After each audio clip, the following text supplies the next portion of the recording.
আমৃত্যু ভালোবাসি তোকে। লেখনীতে সালমা চৌধুরী। পর্ব 41। মেঘ মুখে হাসি রেখে খুব সহজভাবে কথাটা বললেও তানভীর সেটাকে সহজভাবে নিতে পারেনি। তানভীরের দুচোখ সরু হয়ে আসে, ভ্রুজোড়ার মাঝে কয়েকস্তর ভাঁজ হয়ে গেছে। চোখের শিরা উপশিরার বর্ণ পরিবর্তন হতে শুরু করেছে। তানভীর অত্যন্ত গুরুতর কণ্ঠে প্রশ্ন করল, কে? মেঘ স্বাভাবিকভাবেই মজার ছলে উত্তর দেয়, তামিম। সহসা তানভীর ডান হাত মুষ্টিবদ্ধ করতে করতে গেইটের দিকে তাকায়। তানভীরের দৃষ্টি অবিরত তামিমকে খুঁজছে, কিন্তু তামিম কোথাও নেই। বন্যা আর মেঘ কথা বলে চলে আসলেও তামিম সেখানেই দাঁড়িয়ে পড়েছিল। এইভাবে বন্যা রিজেক্ট করে দিবে এটা সে কোনোক্রমেই ভাবতে পারেনি। ভেবেছিল বন্যা হয়তো একটু সময় নিবে, কিন্তু না। মিনহাজ তামিমকে সান্ত্বনা দিতে ব্যস্ত। তানভীর গলা খাকারি দিয়ে টোক নিল। নিজের রাগ নিয়ন্ত্রণ করতেই মূলত এমনটা করা। রক্তচক্ষু ঢাকতে পকেট রাখা সানগ্লাসটা চোখে দিয়েই বন্যার দিকে তাকালো। বন্যা মাথা নিচু করে শান্ত মেয়ের মতো দাঁড়িয়ে আছে। বাহিরে শান্ত থাকলেও তার মনের ঝড় চলছে। এই ঝড় প্রবল রাগের কারণে সৃষ্টি হয়েছে। ভার্সিটিতে উঠে জীবনে প্রথমবারের মতো দুটা ছেলে বন্ধু হয়েছে। কয়েক মাসের বন্ধুত্বেই তামিম এভাবে প্রপোজাল দিয়ে দিত।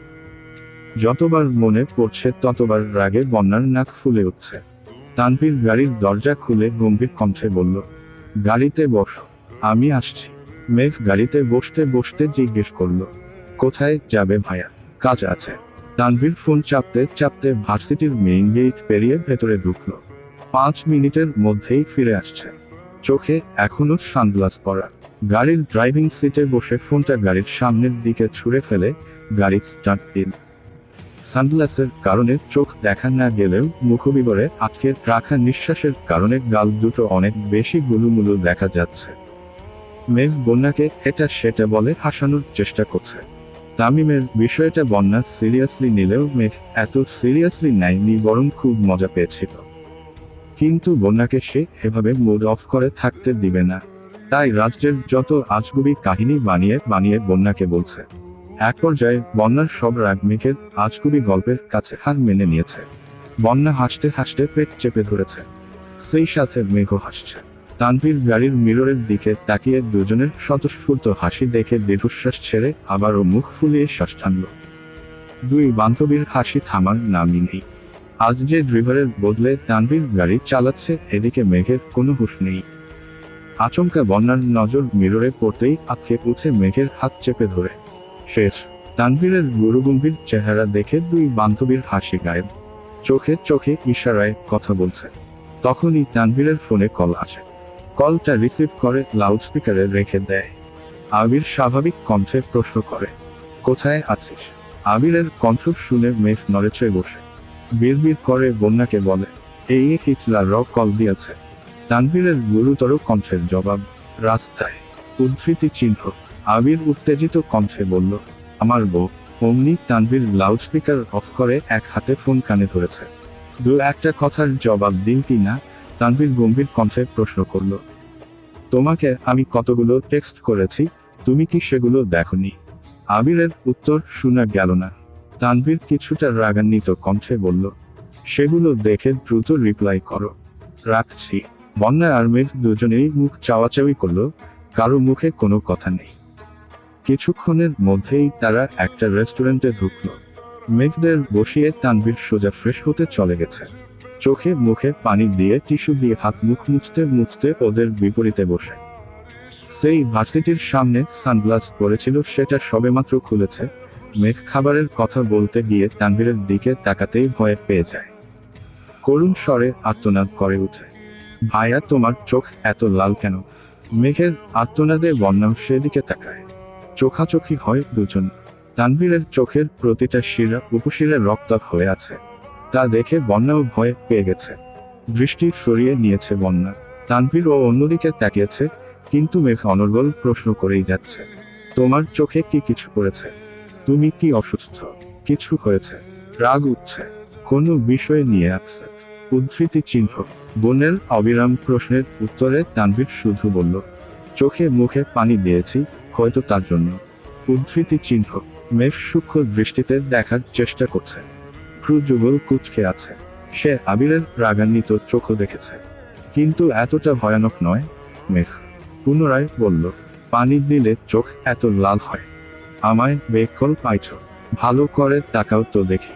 তানভীর টেবিল থেকে সানগ্লাস নিয়ে পুনরায় চোখে দিয়ে ভারী কণ্ঠে বলল, হয়েছে, এত ডাক্তারি করতে হবে না। উদ্ধৃতি চিহ্ন। মেঘ ভেঞ্চি কেটে দম করে বলল, আমার ভাইয়ের ব্যাপারে আমি ডাক্তারি করব না তো কে করবে শুনি? অবশ্য তুমি চাইলে অন্য ব্যবস্থাও করতে পারি। উদ্ধৃতি চিহ্ন। তানভীর কপাল গুটিয়ে প্রশ্ন করল, কি ব্যবস্থা? আব্বুকে বলে একটা ডাক্তার ভাবি বাসায় নিয়ে আসবো, তখন আর আমার ডাক্তারি করতে হবে না। চোখ লাল কেন, হাত কাটা কেন, মাথা ধরা কেন, এই সব কিছুর চিকিৎসা ভাবিই করবে। তানভীর ফোন রিসিভ করে উঠতে উঠতে বলল, হ্যাঁ ডাক্তার, মেয়ের বাপেরা তো আমায় মেয়ে দেওয়ার জন্য বসে আছে। পাকামি বাদ দিয়ে খাবার শেষ কর। উদ্ধৃতি চিহ্ন। তানভীর কথা বলতে বলতে উঠে গেছে। বন্যা মেঘের দিকে তাকিয়ে ফিক করে হেসে উঠল। এতক্ষণ যাবৎ অনেক কষ্টে সে হাসি আটকে রেখেছিল। বন্যার হাসি দেখে মেঘ প্রশ্ন করল, হাসছিস কেন? তোদের কথা শুনে আমি কল্পনায় তোর ভাই আর ভাবিকে নিয়ে ভাবছিলাম। তোর ভাইয়ের যেই রাগ আর তেজ, কোন মহিষীর কপাল যে পূর্বে আল্লাহ ভালো জানেন। ভাবি সকাল সন্ধ্যা হাসপাতালে ভর্তি থাকবে। উদ্ধৃতি চিহ্ন। মেঘ গাল ফুলিয়ে শ্বাস ছেড়ে বলল, তোরে বলছে? আমার ভাই যতটা রাগী তার থেকে কয়েক গুণ বেশি কেয়ারিং। শুধু রাগী আর উগ্র মেজাজ হলে আমার মায়ের খেয়ে সারা বছর হাসপাতালে ভর্তি থাকতে হতো। অথচ আমার ভাই আজ পর্যন্ত আমায় একটা থাপ্পড় পর্যন্ত দেয়নি। বন্যা ঠাট্টার স্বরে বলল, আমি বিশ্বাস করি না। সত্যি করে বল, কয়দিন মায়ের খাইছিস? সত্যি বলছি, একদিনও না। উদ্ধৃতি চিহ্ন। এর মধ্যে তানভীর চলে আসছে। ভারী কণ্ঠে বলল, খেতে বসে এত কথা কি? মেঘ পাস্তার পেট তানভীরের দিকে এগিয়ে দিয়েছে। তানভীর খাবে না। মেঘদের খাওয়া শেষ করতে করতে কম করেও 4-5 বার ফোনে কথা বলার জন্য উঠে গিয়েছে। যতবার এসে বসেছে ততবার মেঘ এটা সেটা সেধেছে, কিন্তু তানভীর কিছুই নিচ্ছে না। অবশেষে মেঘ আর বন্যার জোরাজোরিতে তানভীর একটা ড্রিঙ্কস নিয়েছে। কালো রঙের গ্লাস ভেদ করে তানভীর এক দৃষ্টিতে তাকিয়ে আছে বন্যার লালিত মুখমণ্ডলে। মেয়েটা আহামরি সুন্দরী নয়, তবে তার চোখের দিকে তাকালে মনে হয় উপচে পড়ছে তীব্র মায়া। ছোট থেকেই মেয়েটাকে দেখছে তানভীর, কিন্তু কখনো ওইভাবে চোখ মুখ খেয়াল করেনি। তবে ইদানিং মেয়েটার প্রতি অন্যরকম টান কাজ করে। রাত বিরেতে হঠাৎই তাকে দেখার স্বাদ জাগে। দেখা হলেও ঠিকমতো তাকাতে পারে না। চোখাচোখি হলে মেয়েটা লজ্জায় নুয়ে যায়। মেয়েটার অস্বস্তি দেখে তানভীরও আর তাকাতে পারে না। সামনে থাকলে তাকাতে পারে না ঠিকই, কিন্তু চোখের আড়াল হলেই বুকের ভেতর ছটফটানি শুরু হয়ে যায়। যেই ছটফটানির বলে ব্যাখ্যা করা সম্ভব নয়। আজ মেঘ সাথে থাকায় বন্যা মেঘের সঙ্গে কথা বলায় ব্যস্ত। এই সুযোগে তানভীর মুগ্ধ আখিতে বন্যাকে দেখেই যাচ্ছে। আচমকা তানভীরের দুঠোঁটের এক কোণ কিঞ্চিত প্রশস্ত হয়। ফোন হাতে নিয়ে ফেসবুক টাইমলাইনে একটা পোস্ট করে, তুমি আমার ক্ষয়িষ্ণু হৃদয়ের মায়ামু প্রশান্তি। ওদের খাওয়া শেষ অনেকক্ষণ হলো। মেঘ কয়েকবার তানভীরকে চলে যাওয়ার কথা বলেছে, কিন্তু তানভীর তার কথা কানেই তুলছে না। বন্যার বাসা থেকে কল আসছে। কথা শেষ করে বন্যার চেয়ার থেকে উঠতে উঠতে বলল, আমি আসছি মেঘ, বাসায় যেতে হবে। মেঘ খার কাত করে সম্মতি দিলেও তানভীর হুঙ্কার দিয়ে ওঠে, এই মেয়ে, কোন সাহসে উঠে যাচ্ছ? বসো বলছি। বন্যার সম্পূর্ণ দেহ একসাথে কম্পিত হয়, সেই সাথে হৃদস্পন্দন থেমে গেছে কয়েক সেকেন্ডের জন্য। ধপ করে চেয়ারে বসে পড়েছে। নিঃশব্দে শ্বাস ছাড়ল। এমনভাবে সে কখনোই কারো ধমক খায়নি। ভয়ে কলিজা পর্যন্ত ঠান্ডা হয়ে গেছে। বন্যার সাথে মেঘও কিছুটা ভয় পেয়েছে। দু জোড়া চোখ অসহায়ের মতো তানভীরের দিকে তাকিয়ে আছে। তানভীর কপাল কুঁচকে বিরক্তির স্বরে বলল, আমি যখন নিয়ে আসছি, বাসা পর্যন্ত আমি দিয়ে আসবো। উদ্ধৃতি চিহ্ন। বন্যা কণ্ঠস্বর খাদে নামিয়ে বলল, ইমার্জেন্সি বাসায় যাওয়া প্রয়োজন। উদ্ধৃতি চিহ্ন। কেন? বাসায় যাওয়ার এত তাড়া কিসের? উদ্ধৃতি চিহ্ন। নানু অসুস্থ, দেখতে যেতে হবে। উদ্ধৃতি চিহ্ন। ও আচ্ছা, চলো তাহলে। উদ্ধৃতি চিহ্ন। আমি একা। উদ্ধৃতি চিহ্ন। তানভীর গাড়ির চাবির রিং সহ হাতটাকে এমনভাবে টেবিলের উপর রেখেছে যে কাঁচ আর চাবির শব্দে আশপাশ স্তব্ধ হয়ে গেছে। সেই সঙ্গে বন্ধ হয়ে গেছে বন্যার অর্ধেক বলা কথাটাও। যথারীতি ওদের নিয়ে গাড়ি স্টার্ট দিল তানভীর। কিছু দূর যাওয়ার পর থেকেই তীব্র চাঞ্চল্য। তানভীর স্টিয়ারিংয়ে মাথা ঠেকিয়ে বসে আছে। তামিমের ঘটনা মাথা থেকে কোনোভাবেই সরাতে পারছে না। খানিক বাদে বাদে রক্ত টকবক করে উঠছে। রাগ কন্ট্রোল করতে পারছেন না আর সেই রাগের প্রভাব পড়ছে মেঘ আর বন্যার উপর। যানজট পেরিয়ে বন্যাকে বাসা পর্যন্ত এগিয়ে দিন, তারপর মেঘকে নিয়ে বাসায় আসছে। বাসায় ঢুকে এক গ্লাস পানি খেয়ে ফ্রিজ থেকে বরফের টুকরো বের করে মাথায় দিতে দিতে বেরিয়ে পড়েছে। হালিমা খান, আকলিমা খান এতবার ডাকলেন, কত প্রশ্ন করলেন, কিন্তু তানভীর নিরুত্তরে বেরিয়ে গেছে। ঘণ্টাখানেকের মধ্যেই তানভীর আবিরের অফিসে আসছে। আশেপাশে না তাকিয়ে সরাসরি আবিরের কেবিনে হাজির হলো। চোখের সানগ্লাসটা খুলে টেবিলের উপর ছুঁড়ে ফেলে আবির দীর্ঘ মনোযোগ দিয়ে ল্যাপটপে কাজ করছিল। আবিরের অপর পাশে টেবিলের পাশে দু হাত রেখে কিছুটা ঝুঁকে রাগান্বিত কণ্ঠে হুঙ্কার দিয়ে ওঠে, আটকালে কেন আমায়? আবির নিরুত্তর। তানভীর পুনরায় বলা শুরু করে, দুদিন হয়নি ঢাকা এসে মানুষের পাখনা গজায় গেছে, পাখনা দুটা আজই পুড়াইয়া দিতাম। ওই ছেলের বন্যাকে প্রপোজ করার সাহস হয় কি করে? তার বুকটা চিরে হৃদপিণ্ডটা মেপে দেখার অতীব ইচ্ছে আমার, আটকালে কেন আমায়? উদ্ধৃতি চিহ্ন।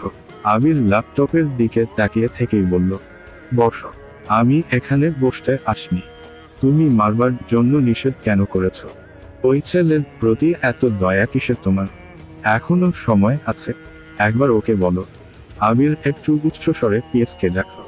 পিএস আসতেই স্বাভাবিক কণ্ঠে বলল, একটা কোল্ড কফি দিতে বলো, সাথে কিছু নাস্তা আনানোর ব্যবস্থা করো। জি ভাইয়া। উদ্ধৃতি চিহ্ন। আবির পুনরায় ডাকল, শুনো, অন্য কাউকে না পাঠিয়ে বরং কষ্ট করে তুমি যাও। নাস্তার সাথে ভালো দেখে একটা ফুলের মালা নিয়ে আইসো। আর হ্যাঁ, অবশ্যই সেটা যেন তাজা ফুলের মালা হয়। জেলা ছাত্রলীগের সভাপতি আমার অফিসে আসছে, কাগজ ফুলের মালা দিলে তো মানসম্মান থাকবে না। উদ্ধৃতি চিহ্ন। জি আচ্ছা ভাইয়া, বলে পিএস চলে গেছে। তানভীর অগ্নিদৃষ্টিতে আবিরের দিকে তাকিয়ে আছে। পিএস বের হতেই তানভীর রাগান্বিত কণ্ঠে চিৎকার চেঁচামেচি শুরু করেছে। আবির সেসবে পাত্তা না দিয়ে ল্যাপটপে কাজ করছে আর মিটিমিটি হাসছে। তাদের দু ভাইয়ের দু রকম সমস্যা। আবিরের রাগ যখন কন্ট্রোলের বাহিরে চলে যায় তখন তার হাত পা স্থির থাকে না। কোনো ছেলের উপর রাগ উঠলে সেই ছেলেকে হাসপাতালে পাঠিয়ে তবেই শান্ত হয়, আর পরিবার বা প্রিয়তমার উপর রাগ করলে সেই রাগ নিজের উপর দিয়ে যায়। কখনো দেয়ালে অবিরাম ঘু তারা চিহ্ন দিয়ে নিজেকে ক্ষতবিক্ষত করে, কখনো বা শখের জিনিসগুলো ভেঙেচুরে একাকার করে ফেলে। অন্যদিকে তানভীরের স্বভাব উল্টো, মারপিটে তার তেমন আগ্রহ নেই। তবে আবির বিদেশে থাকাকালীন ভাইয়ার জন্য অনেকবার অনেককেই হালকা পাতলা মাইর দিতে হয়েছে। তবে খুব বেশি রাগ উঠলে তানভীর প্রচুর চিল্লায়, যা মুখে আসে তাই বলতে থাকে, কাউকে পরোয়া করে না।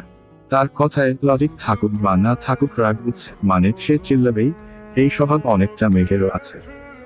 বুঝুক আর না বুঝুক চিৎকার করে বাড়িঘর মাথায় উঠিয়ে ফেলবে। পুরো 10 মিনিট তানভীর গলা ফাটিয়ে চিৎকার চেঁচামেচি করেছে, অথচ আবির নীরব শ্রোতা। সে তার ভাইয়ের স্বভাব জানে। তানভীরের রাগ উঠেছে মূলত তামিমের উপর। এই রাগ আরো 2-3 মাস আগে থেকে। আবিরকে সে বেশ কয়েকবার ওয়ার্ন করেছে, মারতেও চেয়েছে, কিন্তু আবির প্রতিবারই বাধা দিয়েছে।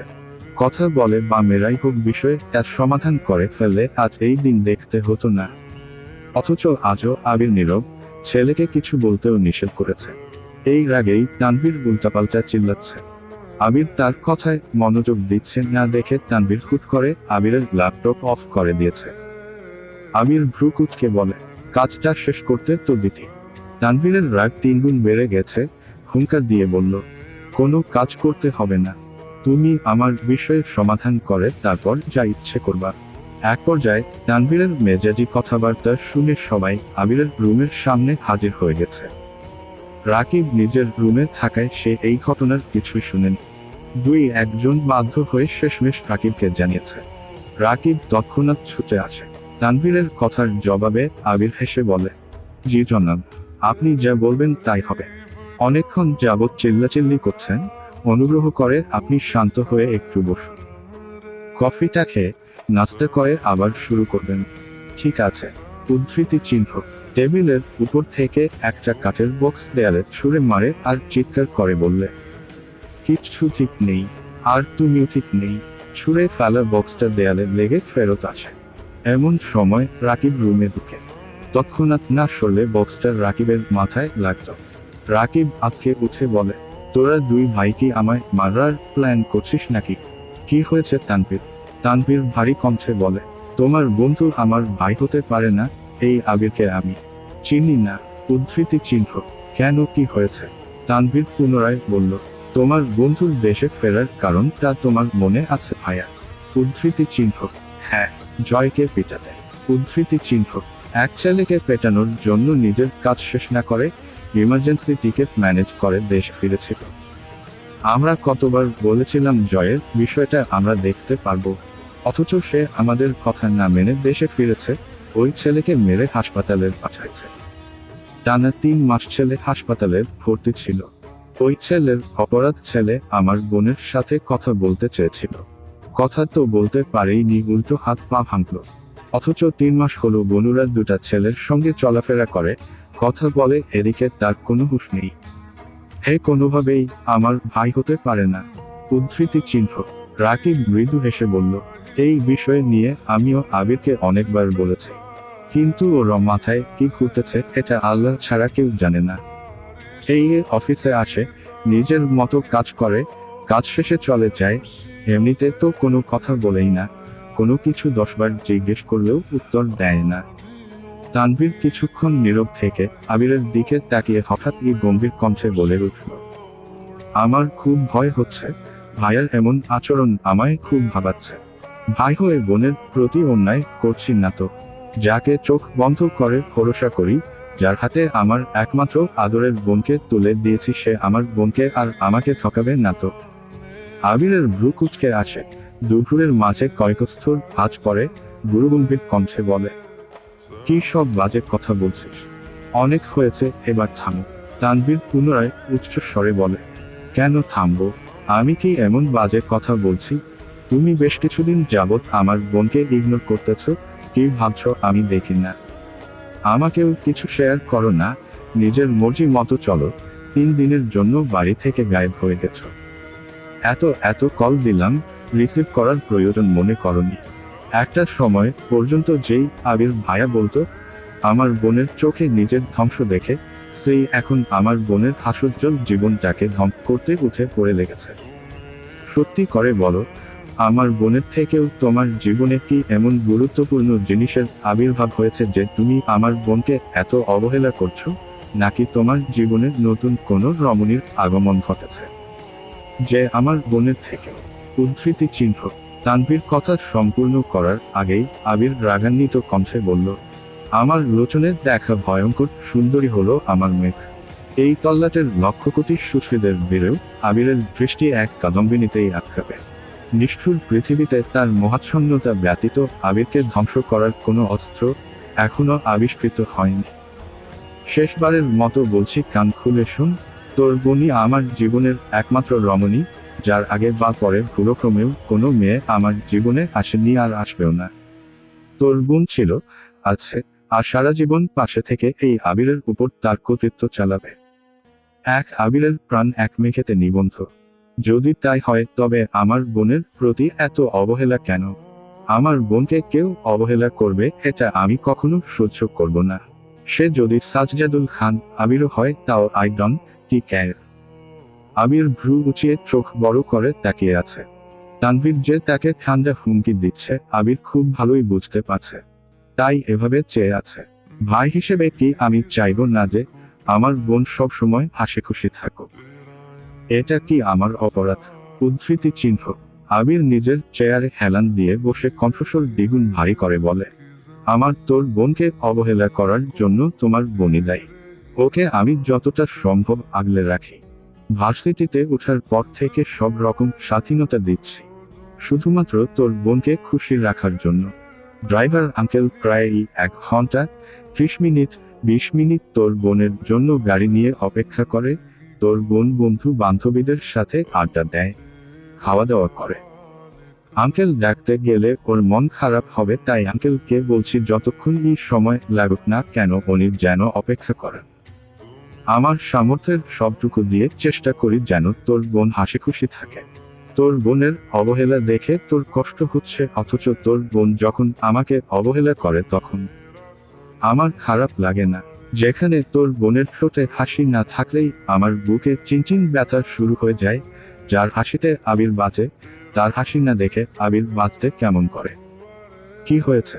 মাইশা আপুর বিয়ের সময় তুই না করা সত্ত্বেও আমি জোর করেই ওকে নিয়ে আসছিলাম যাতে মালা তোর বোনের মাথায় আজেবাজে কথা ঢুকাতে না পারে। ভার্সিটির ক্লাস শেষে আমার জন্য ওয়েট করতে বলছিলাম।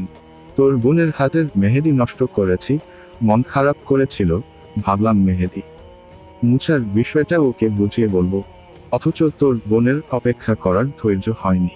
বন্ধুদের সাথে খেতে চলে গেছে। যাও ভেবেছিলাম ওকে বুঝাবো, ওর আচরণে কথা বলতেই ইচ্ছে হয়নি। তারপর আরেকদিন ফেসবুকে ঢুকতেই তোর বোনের পোস্ট সামনে আসছে, যেখানে তামিম আর মিনহাজের উল্টাপাল্টা কমেন্ট দেখে আমার পায়ের রক্ত মাথায় উঠে গেছে।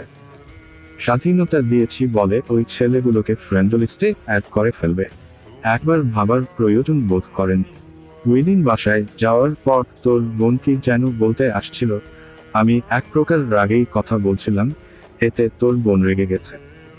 এরপর রাতে তোদের বাপ ছেলের কথোপকথন শুনে আমার মেজাজ আরো খারাপ হচ্ছে। তোর বাপ যেভাবে মেয়ের শ্বশুর বাড়ির সুখের কথা বলছিলেন তা সহ্য করতে পারিনি, তাই চলে আসছিলাম। 5 দিন থাকলে কাজ মোটামুটি গুছাতে পারতাম। নতুন বছর শুরু হচ্ছে, ভেবেছিলাম 12টায় তোর বোনকে কল দিয়ে একটু কথা বলে নিব, কিন্তু 10টার দিকে দেখি তোর বোন অনেকগুলো কল দিচ্ছে। কল ব্যাক করতেই শুনি কান্না করতেছে। কিসের কাজ কিসের কি সব ফেলে বাসায় গেছে। তোর বোনের অভিমান ভাঙানোর সুযোগটাও পেলাম না। হুট করে মালা কল দিয়েছে, দুর্ভাগ্যক্রমে তোর বোন সেই কল দেখে ফেলছে আর তেলে বেগুনে জ্বলে উঠেছে। সেই থেকে তোর বোন আমায় দেখলেই রাগে ফুঁসতে থাকে। এতে আমার কি দোষ বল? মালাকে কি আমি বলছিলাম আমায় কল দিয়ে আমার রোমান্টিক মুডের 14টা বাজা? উদ্ধৃতি চিহ্ন। তাহলে কার দোষ? আর মালার কি লাজ লজ্জা বলতে কিছু নাই? বিয়ের দিন তো তুই সামনেই ছিলি, যা যা ঘটেছে সবটাই তোর সচক্ষে দেখা। এখন মালার যদি লজ্জা না থাকে তো আমি কি করব? উদ্ধৃতি চিহ্ন। মালা কেন কল দিছিল? জানি না, কথা হয়নি। ফোনটা দাও। আমার ফোন? হ্যাঁ। কেন? তুমি যা বলছো তা সত্যি কি না দেখি। মানে তুইও কি তোর বোনের মতো আমায় অবিশ্বাস করিস? বিশ্বাস অবিশ্বাস কিছু না, আমার বোন যতদিন তোমার উপর অধিকার দেখাতে পারবেন না ততদিন আমাকেই সেই দায়িত্ব পালন করতে হবে। যদি একটু এদিক সেদিকে পাই তাহলে বনুকে দিব না। উদ্ধৃতি চিহ্ন। আবির ফোন বের করে তানভীরের সামনে টেবিলে রেখে রাগী স্বরে বলল, নে ফোন, যা পরীক্ষা করার কর, কিন্তু বারবার তোর বোনকে টেনে আমায় থ্রেট দিবি না। তোর বোন আমার মানে আমারই, বেশি করলে ওরে কিডন্যাপ করে বিয়ে করে ফেলবো। উদ্ধৃতি চিহ্ন। তানভীর হেসে ফোনটা হাতে নিল। হোম স্ক্রিনে মেঘের ছবি দেয়া। তানভীর আবিরের দিকে তাকিয়ে মুচকি হাসল। আবির স্বাভাবিক কণ্ঠে বলল, ভাই প্লিজ, একটা ফাইল ছাড়া যা দেখার দেখ। তানভীর ঠাট্টার স্বরে বলল, কেন, কি আছে ওই ফাইলে? দেখতে হচ্ছে তো, তোর বোনের আর আমার ছবি আছে, যা দেখে আয়। ছবি দেখে লজ্জায় পরলে আমি দায়ী না। উদ্ধৃতি চিহ্ন। তানভীর 1 মিনিটেই ফোন আবিরের দিকে এগিয়ে দিয়ে বলল, বনুর সাথে কথা বলো। উদ্ধৃতি চিহ্ন। আবির ফোনের স্ক্রিনে তাকাতেই নাম ভেসে উঠেছে। হৃদয়হরণী। কয়েক সেকেন্ড হয়ে গেছে কল রিসিভ হয়েছে। আবির কল কানে ধরতে ধরতে তানভীরের দিকে তাকিয়ে কপাল কুঁচকালো। এভাবে মেঘকে কল দেয়ায় খুব অস্বস্তিতে পড়ে গেছে সে। ফোন কানে ধরে খুব স্বাভাবিক কণ্ঠে আবির প্রশ্ন করল, কি করছিস? মেঘের রাগান্বিত কণ্ঠের জবাব, ঘাস কাটি। মানে? শুয়ে আছি। উদ্ধৃতি চিহ্ন। খাইছিস? ভাইয়ার ট্রিট দিয়েছে। জানেন না? জানি। তাহলে জিজ্ঞেস করছেন কেন? এমনি। কল দিয়েছেন কেন? দিতে পারি না। অবশ্যই পারেন, কিন্তু আমায় কল দিতে হবে না। রাখছি, ঘুমাবো। উদ্ধৃতি চিহ্ন। মেঘ কল কেটে দিয়েছে। আবির তানভীরের দিকে তাকিয়ে রাগী স্বরে বলল, দেখছিস, এজন্যই কথা বলি না। ও যে ছেলেদের সাথে মিশছে, খুঁজছে, সেদিকে সমস্যা নেই, আমায় কেন মালা কল দিয়েছে এই জিদে এখনো এমন করতেছে, এই হলো মেয়ে জাতি। নিজের বেলা 16 আনাই লাগবে, আর অন্যের বেলায় দুনিয়া ভেসে যাক। উদ্ধৃতি চিহ্ন। তানভীর আর রাকিব দুজনেই শব্দে হাসছে। দুভাইয়ের কথোপকথনে রাকিব এতক্ষণ নীরব দর্শক ছিল। দুই ভাই রাগারাগি করবে, একটু পরেই মিলে যাবে, এটা অনেক পুরনো ঘটনা। অনেকক্ষণ আগেই কফি আর নাস্তা নিয়ে আসছে। মালাটাও রাকিবকে দিয়ে গিয়েছিল, কিন্তু ওদের কথা কাটাকাটি দেখে রাকিব ফুলের মালাটা পাশে রেখে দিয়েছে। তানভীরের মেজাজ এখন অনেকটাই শান্ত। সে আপন মনে কফি খাচ্ছে। আবির মৃদু হেসে প্রশ্ন করল, তুই এখানে কেন আসছিলি বলতো? তামিমকে মারতে দেয়নি তার জন্য, অথচ 1 ঘন্টা যাবৎ তোর বোনকে নিয়ে ঝগড়া করছিস। এখন তুই ভাব তোর রাগ কেমন। লজিক থাকুক আর না থাকুক, রাগ উঠছে মানে চিল্লাতেই হবে। তানভীর ভারী কণ্ঠে পুনরায় হুঙ্কার দিল, তুমি অনুমতি দিকে ওই ছেলেকে এখনই মাটিতে কূপে রেখে আসবো। তাতে কি লাভ হবে শুনি? আমি পুরো ঘটনায় জানি। তুই যা বলেছিস সেটাও বুঝেছি, কিন্তু সমস্যাটা হচ্ছে তরুণী। তোর ওনার ব্যাপারে যতটুকু তথ্য আমি পেরেছি, উনি খুব বাস্তববাদী একজন মানুষ আর খুব স্ট্রিক্ট। তোর বোন যদি ঠিক আছে তবে আমি তাকে সামলানোর ক্ষমতা রাখি, কিন্তু তোর যা অবস্থা, রাগ উঠলে লজিক বেলজিক যেভাবে একাকার করে ফেলিস। থাক, আর কিছু বললাম না, এখন মূল ঘটনায় আসি। তোর ওনাকে তামিম প্রপোজ করছে। উনি যদি স্ট্রং মেন্টালিটির মেয়ে না হতো তাহলে উনি মুখের উপর রিজেক্ট করতে পারত না। সময় নিত, ভাবতো, পরে ইনিয়ে বিনিয়ে না করত। এখন এই ঝামেলাবিহীন ঘটনায় তুই গিয়ে হুট করে ওই ছেলেকে পেটালি, এতে আর কিছু হোক বা না হোক বন্যার সামনে তোর ইমেজটা নষ্ট হবে। তুই রাজনীতি করিস, এটা অলরেডি একটা নেগেটিভ ইস্যু। এখন এভাবে মারপিট করলে অবশ্যই বন্যার কানে কথা যাবে, তোর প্রতি তার নেগেটিভ চিন্তাভাবনা আরো বেড়ে যাবে। এখন তো কথা বলে, পরে দেখবি তোকে দেখলে কোথাও বলবে না। তখন প্রপোজ করতে গেলে জীবনেও অ্যাকসেপ্ট করবে না, বরং সম্পর্ক আরো নষ্ট হবে। আমি চাই না তুই একই ধাক্কা দুবার খাস। প্রথমবার তোর ভুল ছিল না, তবুও কষ্টটা তুই বেশি পাইছিস। এত বছর পর নতুন করে কারো প্রতি ইমোশন আসছে।